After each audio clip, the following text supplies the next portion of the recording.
আমরা ফরজ নামাজ অবস্থায় আজান হলে কিংবা আজানের সময় নামাজ আদায় করলে নামাজ হবে কিনা। আজান চলছে কোনো জায়গায়, ঠিক একই সময়ের জায়গায় জামাত শুরু হয়েছে, এটা যেমন হইতে পারে, আবার মা বোনদের ক্ষেত্রে হতে পারে যে কোথাও আজান শুরু হয়েছে, এদিকে নামাজের ওয়াক্ত শুরু হয়েছে, মহিলারা নামাজ শুরু করবেন। তো আজান চলা অবস্থায় নামাজ জায়েজ আছে কিনা, এর উত্তর হলো জায়েজ আছে, এতে কোনো অসুবিধা নাই। বিশেষ করে আশেপাশে কোথাও আজান হচ্ছে, তারা হয়তো 5 মিনিট বা 10 মিনিট পরে আজান দিয়েছে, হতেই পারে কোনো কারণে মুয়াজ্জিন সাহেব পরে আজান দিয়েছেন বা তারা পরে আজান দেন, তো এই টাইমে আপনার মসজিদে আপনি জামাতে নামাজ পড়ছেন, কোনো অসুবিধা নাই। তবে আশপাশের মসজিদগুলো সব একটা এমনভাবে আজান দেওয়া উচিত যাতে একে অন্যের আজানের কারণে ডিস্টার্ব না হয়। আমার দেশে তো এই যে জুমার দিন আসলে অনেক মসজিদের জুমার আগের আলোচনা ওয়াজ, এটা অন্য মসজিদের মুসল্লিদের ডিস্টার্বের কারণ হয়, কারণ তারা তখন নামাজ শুরু করে দেয়, আর দেখা যায় আশপাশের মসজিদ থেকে বিরাট জোরে মাইকের আওয়াজ আসে। তো এটা করা উচিত না, এটা মসজিদ কর্তৃপক্ষের খেয়াল করা উচিত যে আশপাশে কারো ডিস্টার্ব হচ্ছে কিনা, তাহলে সেক্ষেত্রে সাউন্ডকে নিয়ন্ত্রণ করতে হবে, কন্ট্রোল করতে হবে। কিন্তু আপনি নামাজ নিয়ত করেছেন, এখন কোথাও আজান হচ্ছে, কোনো অসুবিধা নাই। অথবা মা বোনরা নামাজ শুরু করবেন, কোথাও আজান হচ্ছে, অনেক সময় দেখা যায় এক এক মসজিদে আজান হয়, আরেক মসজিদে এটা শেষ হলে শুরু হয়, আরেক মসজিদে 5 মিনিট পরে হয়, 20-30 মিনিট ধরে আজান চলতেই থাকে। তাহলে মহিলারা কতক্ষণ অপেক্ষা করবে? অপেক্ষা করার দরকার নাই, ওর মধ্যে নামাজ পড়লে নামাজ হয়ে, হ্যাঁ, নিজের মহল্লার মসজিদের আজান তিনি শুনলেন, আজানের জবাব দিলেন মুখে মুখে, এরপর তিনি জামাত শুরু করলেন বা নামাজ শুরু করলেন, এটা হলো নিয়ম এবং এটাই হলো করণীয়। বাকি অন্যগুলোর সাথে কন্ট্রাডিক্টরি হলে বা একই সময় আজান দিলেও নামাজ হয়ে যাবে, কোনো অসুবিধা নেই। এশার ফরজ 4 রাকাত, কিন্তু প্রশ্ন হলো শেষ 2 রাকাত নাকি সূরা ফাতিহা পড়ার পর পড়ার দরকার নাই, শুধু সংক্ষিপ্ত দাঁড়ায়া রুকু সিজদা করলেই চলবে, এ ব্যাপারে জানতে চাই। না, এটা তো সঠিক কথা না।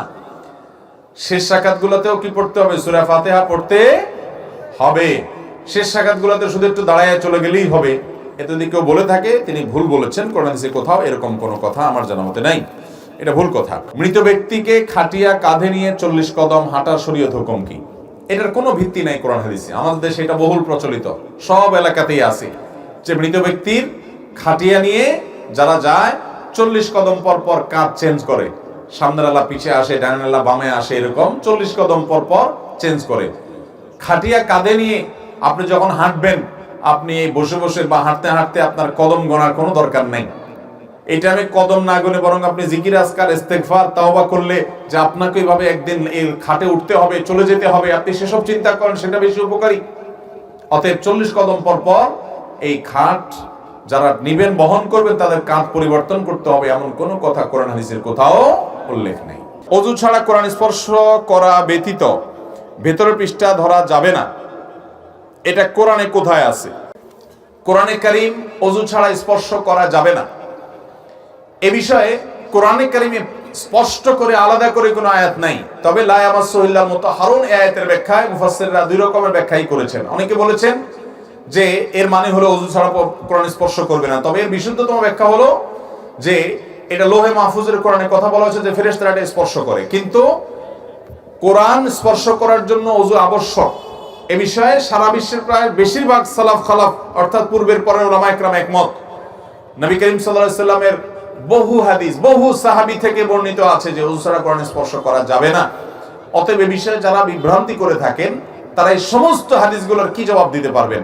যদি বলেন যে কোরআনেই থাকতে হবে, তো কোরআনে তো আজানের কথাও ওইভাবে আল্লাহ আলাদা করে আজানের বাক্যগুলোরও উল্লেখ নাই, আপনি এগুলো কোথায় পাইছেন? হাদিসে পাইছেন। কোরআনে তো আপনি অনেক কিছুই পান নাই, ইকামত দেওয়ার কথাও তো আপনি কোরআনে পাবেন না, কিন্তু হাদিসে পাইছেন। নামাজ 5 ওয়াক্ত, এটার বিস্তারিত বিবরণ, কোন ওয়াক্ত কয় রাকাত, এই কোনটাই হাদিস কোরআনে পাবেন না, এগুলো তো হাদিসে পাবেন। অতএব আপনি যদি হাদিস বাদ দেন তাহলে ইসলাম মানতে পারবেন না। বিধায় আমাদেরকে হাদিস এবং কোরআন দুইটাকে সমান্তরালভাবে সাথে নিয়ে চলতে হবে। আল্লাহ রাব্বুল আলামিন আমাদের সবাইকে সে তৌফিক দান করুন। কিস্তিতে দোকান বা প্লট নিলে সুদ হবে কিনা? ইটের দাদনে টাকা দিলে সুদ হবে কিনা? দেখুন, আপনি যেভাবেই দেন, টাকা দিয়েছেন লোন, এরপরে মূল টাকাটা ফেরত নেবেন পুরাটা, মাঝখান থেকে আপনি মুনাফা খাবেন, সুবিধা নেবেন, এটা সুদ, এটা জায়েজ নাই, এটা হারাম। অতএব এই হারাম কাজটা আপনি যেভাবেই করেন, দোকান নিয়েছেন কিস্তিতে, প্লট নিয়েছেন কিস্তিতে, সেই কিস্তিটা যদি হয় ওই যে সুদের কিস্তি, আপনি ব্যাংক থেকে নিয়েছেন, 20 লাখ, 50 লাখ, 30 লাখ টাকা। আপনি তো এই টাকা দিয়ে যে মালামাল কিনেছেন, টাকাটা তো ফেরত দিবেন কিস্তিতে কিস্তিতে, অতিরিক্ত আপনাকে টাকা দিতে হবে। নিয়েছেন 30 লাখ, দিতে হবে 40 লাখ, তো এটা সুদ হবে। হ্যাঁ, আর যদি এমন ভাবে নেন যে আপনি দোকান নিয়েছেন, কিনেছেন দোকানদারের কাছ থেকে 30 লাখ টাকা, দোকানের মালিক কাছ থেকে কিনেছেন, এটার বাজারের দাম আছে 25 লাখ, যেহেতু কিস্তিতে কিনেছেন, তার কাছ থেকেই নিয়েছেন, আপনার কাছ থেকে 5 লাখ তিনি বাড়িয়ে নিচ্ছেন এবং এটা 30টা কিস্তি করে দিয়েছেন, কথার কথা, কোনো অসুবিধা নেই, এটা জায়েজ হবে। ঠিক একইভাবে আপনি প্লট কিনেছেন, একটা প্লট বা একটা ফ্ল্যাট, এটা যদি আপনি কারোর কাছ থেকে কিনেন কিস্তিতে, তো অনেক সময় দেখা যায়, সাধারণত অনেক সময় না বরং সাধারণত দেখা যায় যে যারা বিক্রি করেন নগদে কিনলে এক দাম নেন, কিস্তিতে নিলে দামটা একটু বাড়ায় নেন, তো এটা হারাম হবে না, এটা জায়েজ আছে। নবী করিম সাল্লাল্লাহু আলাইহি ওয়াসাল্লামের যুগে কিস্তিতে কেনা বেচা হতো, নবী সাল্লাল্লাহু আলাইহি ওয়াসাল্লাম কখনো নিষেধ করেন না যে না কিস্তিতে নিলে সমান দামে নিতে হবে। ধরুন একটা মোটরসাইকেল আপনি কিনতে যাচ্ছেন, এটার দাম আছে 1 লাখ টাকা, আপনি কিস্তিতে নিলে দেখা গেল যে আপনি 2 বছরের কিস্তিতে নিলেন, 24টা কিস্তি করে দেওয়া হলো, এটার দাম নেওয়া হলো 1,20,000 টাকা বা 1,30,000 টাকা, এটা জায়েজ আছে। তাহলে ব্যাংক থেকে আপনি লোন নিয়েছেন, লোনটা কিস্তিতে মাসে মাসে পরিশোধ করবেন, কিন্তু যা নিয়েছেন টাকা আপনাকে বাড়িয়ে দিতে হচ্ছে, তাহলে টাকার এগেইনস্টে টাকা দিচ্ছেন, এটা সুদ হবে। আল্লাহ তাআলা আমাদেরকে সুদ থেকে বেঁচে থাকার তৌফিক দান করুন। এক ভাই আরেক ভাইয়ের নিকট সম্পত্তি বিক্রি করে যদি রেজিস্ট্রি না দেয়, তাহলে ইসলামের শরীয়তে এর বিধান কি?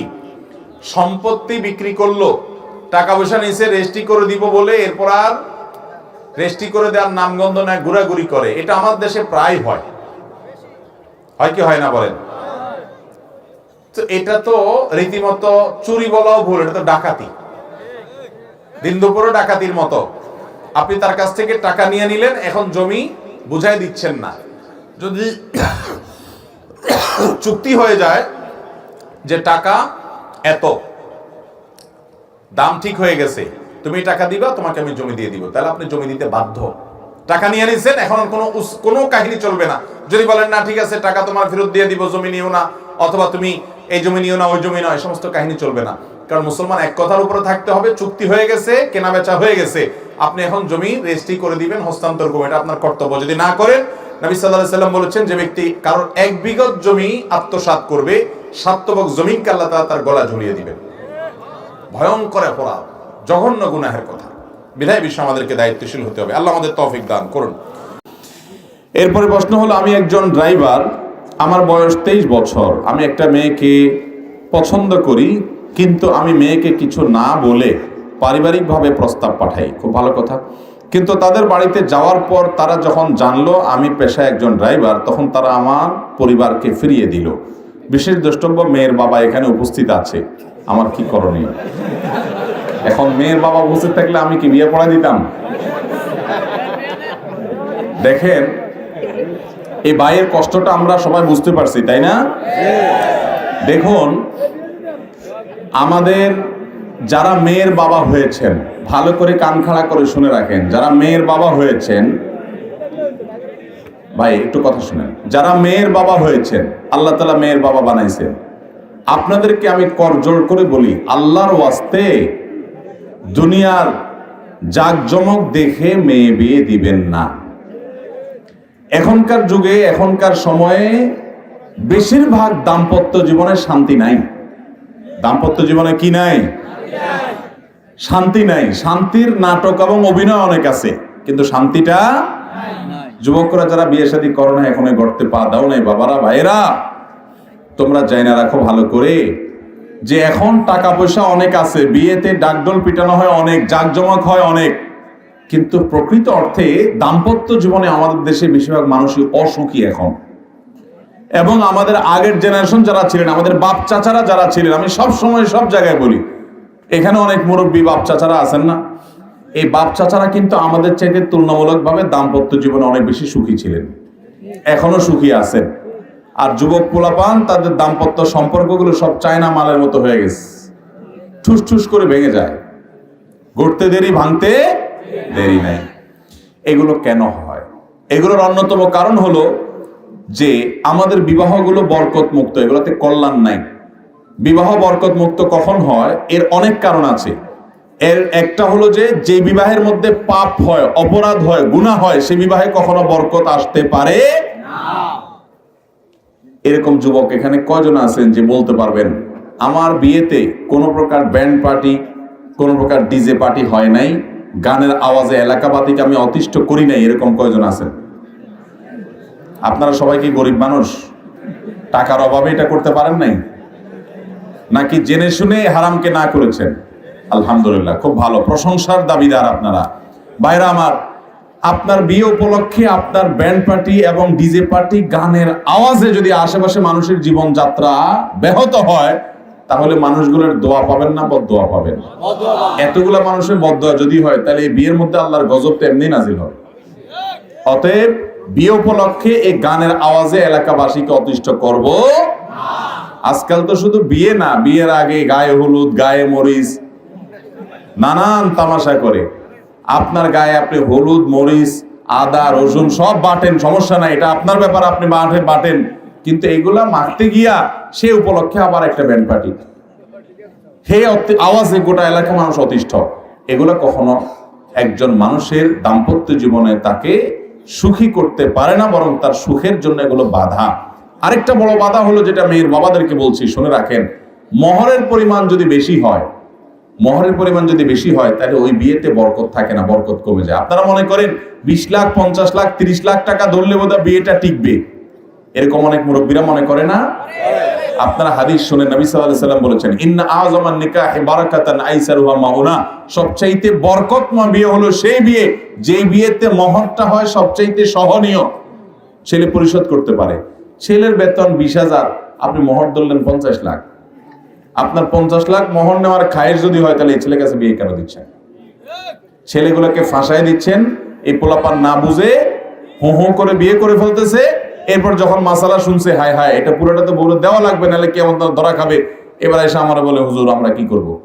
আমি বলি, কিচ্ছু করার নাই ভাই, ফাঁসা গেছো, এখন দরখাস্ত লেখো বোর কাছে, বরাবর মাননীয় স্ত্রী, বিষয় মোহর কমিয়ে দেওয়ার আবেদনপত্র, জনাবা যথাবিহিত সম্মান প্রদর্শন পূর্বক নিবেদন এই যে, আমি আপনার হতভাগা স্বামী, আপনার বাবা ভাইয়ের চাপাচাপিতে না বুঝে আমি 30 লক্ষ টাকা মোহরে রাজি হইয়া গিয়াছিলাম, অথচ আমি সামান্য একটা চাকরি করি, আপনি জানেন। অতএব এত টাকা দিবার সামর্থ্য আমার নাই। কাল কিয়ামতের ময়দানে আমি আল্লাহর কাছে অপরাধী হিসাবে, দেনাদার হিসাবে উঠব, সেটা অত্যন্ত ভয়াবহ ব্যাপার। অতএব আপনার সমীপে নিবেদন এই যে, এই হতভাগা স্বামীকে আপনার মহারানার 2/3, 1/3, 2/3 বা 1/3 বা অর্ধেক আপনি আল্লাহর হস্তে মাফ করিয়া আমার মহরটা কমাইয়া দিয়া বাধিত করিবেন। বিনীত আপনার কপাল পড়া বা হতভাগা গরিব স্বামী। এইভাবে আবেদন করে, অথবা এটা কথার কথা বললাম, ঠিক আছে, আপনি কাগজ লেখার দরকার নাই, কিন্তু বইয়ের থালা বাসন ধুয়ে, কাপড় চোপড় ধুয়ে দিয়ে, কাজ কাম করে, তাকে ফুসলিয়ে ফাঁসলিয়ে আদর সোহাগ মহব্বত ভালোবাসা দিয়া টিয়া বাইল টাইল করে বলবেন যে, এখন আমি তো ফাঁসা গেছি, আর তুমি না ছাড় দিলে তো পায় না। এখন বেচারে যদি ছাড় দিয়া ভালো ঘরের মেয়ে হয়, আর আপনি যদি তার খুশি করতে পারেন খেদমত করে, তাহলে সে হয়তো বলবে, ঠিক আছে, আমার বাপ 30 লাখ ধরছে, তুমি তো ফাঁসা গেছো, না বুঝা যাও, 20 লাখ মাপ, বাকি 10 লাখ কিস্তিতে দিয়া শোধ করবা, দিতে হবে। কিন্তু বেশিরভাগ পোলাপান কি করে, ওই বাসর যায় মেয়েটারে ফুসলা ফাসলা বলে, দেখো এখন মুরব্বীরা ধরছেন, আমি তো কদিন পরে ইটালি চলে যাবো, টাকার কোনো অভাব, সবই তো তোমার। মেয়েরাও আমাদের দেশে সোজা সরল, পোলাপানের এই ফুসলামিতে, ছেলেদের ফুসলামিতে রাজি হইয়া, না না আমার মহর দিয়ে কি করবো, আরে আপনি আছেন, আমি মহর দিয়ে কি করবো, এসব লাগবে না, শেষ। এই মেয়েদেরকে সোজা সরল পাইয়া পদে পদে এদেশে আমরা মেয়েদেরকে ঠকাই। মেয়েদের মহর দিতে হবে কি হবে না? তো মেয়ের বাবারা মহর এই পরিমাণ ধরেন যে আপনার মেয়ে পাবে। আরে বাবা, আপনি ধরেন 50 লাখ, ওই বেটা তো আপনার মেয়ের 2 লাখও দিবে না, আপনি জানেন যে ওইটা পাবে না, তাহলে অযথা কেন ধরেন? ধরে এই জন্য যে তালাক হলে যেন আদায় করা যায়। তো অসৎ উদ্দেশ্যে যদি আপনি এত বড় মহর ধরেন, সেটা কখনো প্রশংসনীয় হতে পারে বিধায় আমরা অনুরোধ করব মেয়ের বাবাদেরকে যে, আপনারা পয়সা দেখে মেয়ে বিয়ে দিবেন না, ভালো মানুষ দেখে মেয়ে বিয়ে দিবেন। ঠিক আছে না? ইনশাআল্লাহ ভালো মানুষ দেখে বিয়ে দিবেন। দেখেন বাবারা, ওয়াজ করতে দিলে আপনি এখানে বসলে আপনি অনেক লম্বা লম্বা কথা বলতে পারতেন, আমলের কথা যদি বলি তাহলে আমরা অনেকে আমলের পরে ঠন আমলের পরে অনেকেই ঠন। আল্লাহ রাব্বুল আলামিনের দেয়া তৌফিকে আমি আমার এই কথার উপরে আমল করেছি ইতিমধ্যে। আমি দায়িত্ব নিয়ে বলি আপনাদেরকে, আমি ইতিমধ্যে আমল করেছি। আমি চাইলে পয়সার বস্তার উপরে শোয়া বসা বা পয়সার বস্তাকে ওয়েলকাম করা, এখন তো আজকাল ছেলে মেয়ের সাথে বিয়ে হয় না, ওই যেটা কথা আছে না, এখন বিয়ে হয় ময়দার বস্তার সাথে টাকার বস্তার। ছেলে পক্ষ চায় ময়দার বস্তা, সব মেকআপ মার্কা, আর মেয়ে পক্ষ চায় কি টাকার বস্তা। ছেলে চায় না, চায় কি? আপনার মেয়ের জন্য টাকার বস্তা নয়, একটা ছেলে খুঁজুন। আপনার মেয়ের জন্য টাকার বস্তা নয়, কি খুঁজুন? একটা ছেলে যে আপনাকে বাবার মতো শ্রদ্ধা করবে, আপনার মেয়েকে স্ত্রী হিসাবে স্নেহ করবে, ভালোবাসা দিবে। বিশ্বাস করুন, খুব সিরিয়াস কথা বলছি, আমরা বেশিরভাগ মেয়েদের বাবারা, মেয়েদের ভাইয়েরা আমরা ভুল সিদ্ধান্ত নেই, এরপরে আফসোস করি। অমানুষ যখন দেখি, হ্যাঁ টাকা আছে, পয়সা আছে, পদ আছে, পদবি আছে, বড় চেয়ার আছে, গদি আছে, নাম আছে, যশ আছে, খ্যাতি আছে, কিন্তু মানুষ না, অমানুষ। ধরা খায় কি খায় না বলেন? আমি যখন বিয়ে করি, আমার শ্বশুর বাড়ি ঢাকার আজিমপুরে, ইরাকি মাঠের সাথে, অভিজাত, মানে খুব দামি জায়গা। তখনই কোটি টাকার উপরে জায়গার কাঠা। আমি যখন বিয়ে করছি 17-18 বছর আগের কথা বলছি, কোটি টাকার মতো জায়গার কাঠা। তো সেখানকার বাড়িওয়ালা, আর আমি হলাম সন্ন্যসারা গরিব মানুষ। ঢাকা শহরে আমার কোনো ফ্ল্যাট প্লট বাড়ি, তখন আমি মাত্র 2800 টাকা বেতনে চাকরি করি। আমার শাশুড়ি আমার সাথে বিয়ে দেওয়ার জন্য রাজি হয়ে গেছে। আমার শ্বশুর মারা গেছেন, তো আমি নিজেই অবাক হয়ে গেলাম যে ভদ্রমহিলা কি দেখে আমার কাছে বিয়ে দিতে রাজি হয়ে গেল। 2800 টাকা কি ঢাকা শহরে খাবে না বাসা ভাড়া দিবে? আমার বিয়ের সময় আমার মামার শ্বশুর, উনি বললেন যে মেয়েকে কোথায় রাখবে। আমার আব্বাজান রহমতুল্লাহ আলাইহি খুব বিচক্ষণ মানুষ ছিলেন। তো আব্বাজান বললেন যে আমার ছেলে যেখানে থাকবে আপনার মেয়ে সেখানে থাকবে। আমার ছেলে যদি ওই রাঙ্গামাটি জঙ্গলে চলে যায়, তো আপনার মেয়ে সেখানে যাইতে হবে। তো আমার আব্বার কথা শুনে ওনারা রাজি হয়ে গেছে। কিন্তু আমার শাশুড়ি, এই ভদ্র মহিলা এত বিচক্ষণ মানুষ ছিলেন, উনি চিন্তা করছেন যে ছেলে বোর্ড স্ট্যান্ড করা, প্রত্যেক ক্লাসে ভালো রেজাল্ট করছে, এই ছেলেটা মেধাবী, আবার ওনাদের কাছে মনে হয়েছে ছেলেটা বোধহয় ভালো মানুষ, এই জন্য রাজি হয়ে গেছে। অথচ আমার একটাই ছেলেকে, একটাই ভাইরা, সেই বেচারা অনেক পয়সা আলা মানুষ, আমি গরিব মানুষ, কিন্তু আমার কাছে দিয়ে দিছে। আলহামদুলিল্লাহ, তাদের মেয়ে দুঃখে নাই, সুখে আছে আলহামদুলিল্লাহ, এটা আমি অন্তত বলতে পারি।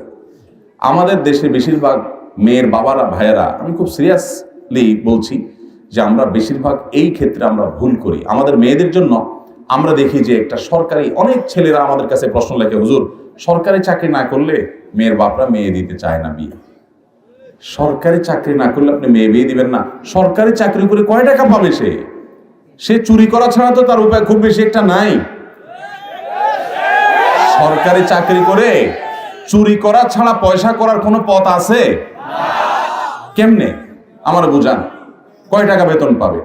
সে বরং ব্যবসা বাণিজ্য করলে আজকের গরিব কালকের ধনী হতে পারে ইনশাআল্লাহ, কিন্তু সরকারি চাকরি যদি সে করে, ধনী হওয়ার কোনো পথই তো খোলা নেই।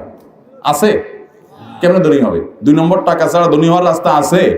তাহলে আপনি জেনে শুনে আপনার ছেলেকে, আপনার মেয়েকে হয় একটা, আমি বলছি না যে সরকারি চাকরি করলে সবাই অসৎ হয়, খবরদার, ভুল বুঝবেন না। আমি ব্যক্তিগতভাবে এরকম বহু সরকারি কর্মকর্তাকে চিনি, আমার সাথে বন্ধুত্বপূর্ণ সম্পর্ক আছে, অনেক বড় বড় পদ হোল্ড করেন, কিন্তু তারা সম্পূর্ণ সৎ আলহামদুলিল্লাহ। আমি বলছি যদি টাকা, আমি বলছি এটা যে যদি টাকাই আপনার উদ্দেশ্য হয়, তাহলে সরকারি চাকরি দেখবেন কেন? আপনি দেখবেন সৎ যদি সরকারি চাকরিও করে আলহামদুলিল্লাহ, সৎ লোকটা যদি বেসরকারি চাকরি করে তাও আলহামদুলিল্লাহ, কি বেকারও হয় তবু আলহামদুলিল্লাহ। দেখতে হবে মানুষটা সৎ কিনা, দেখতে হবে মানুষটা কি কিনা, সৎ কিনা। সে যদি সৎ হয় তাহলে কোথায় কাজ করাটা বেটার না? আপনি খুঁজে সরকারি শুধু খুঁজতেছেন, তার মানে আপনি ঘুষখোর খুঁজতেছেন। আপনি খুঁজে খুঁজে শুধু সরকারি চাকরি দেখে দিবেন, এর মানে আপনি ঘুষখোর খুঁজতেছেন। আত্মসম্মান বলতে কিছু থাকা উচিত, আত্মমর্যাদা বলতে কিছু থাকা উচিত, যে আমার মেয়েটা একটা সৎ ছেলের সাথে জীবন যাপন করবে, যে ছেলেটা কখনো হারামের কাছে যাবে না। চেষ্টা করবেন তো মেয়ের বাবারা ইনশাআল্লাহ। যে ভাই প্রশ্ন করেছেন, যে ড্রাইভার ভাই, তার মনের কষ্ট, তিনি নিজে অবৈধ সম্পর্ক করেন নাই, মেয়েটা ভালো জানতে পেরে পারিবারিকভাবে বিয়ের প্রস্তাব নিয়ে গেছেন।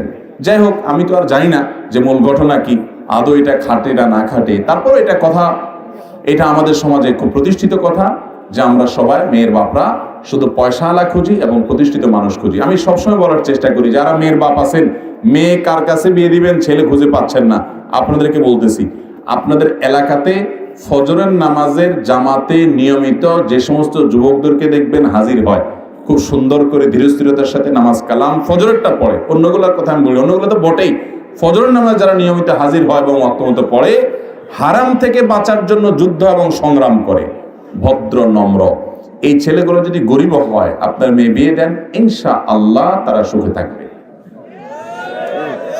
আল্লাহ তাআলা আমাদের মেয়ের বাবাদের সুমতি দান করুক।